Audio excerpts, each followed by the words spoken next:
Hi everyone, happy Thursday.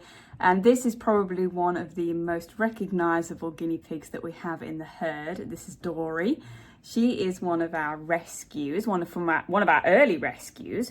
We've had her a long time now, about 4 years I think, 4.5 years now. And Dory came from a situation where, do you mind, I'm eating your hair. It happens at least once every week. I can't get it. Oh, there we go, got it. Can you sit still? Oh, thank you. Thank you. I need those to be able to see. Yes. So the situation with Dory is that there were a lot of pigs all crammed into a small little hutch, and it was just horrible. And a fair few of them ended up having babies, but I don't think Dory was one of them. I think you were Do I smell good? I think she was okay, but then this was a while ago. I can't really remember.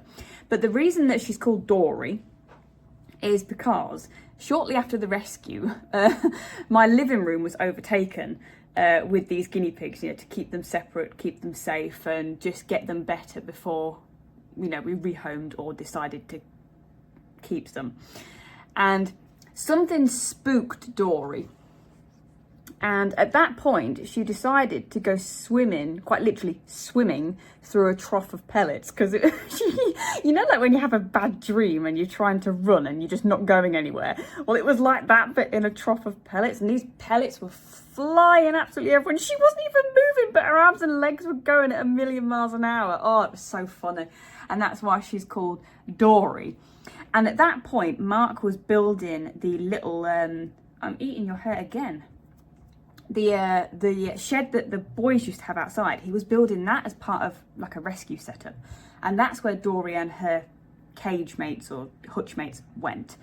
And once they'd got to a point where they'd recovered from their fungal, the majority of them had had their babies, they were pretty healthy, they were doing well.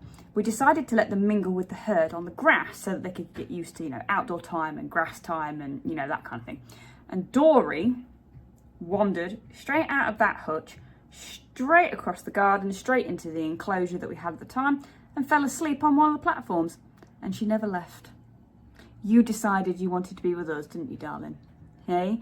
But she's getting on a bit now. She's not as chunky as she used to be. She's not as, not as boisterous as she used to be. She's getting a little bit irritated. And I think it's just because, she's not as comfortable in your skin anymore, are you, darling? Your aches and pains of an old lady. She takes daily Metacam to obviously help with those aches and pains, but she's not due it until this evening. But yeah, she's a fantastic girl. She doesn't go outside much anymore.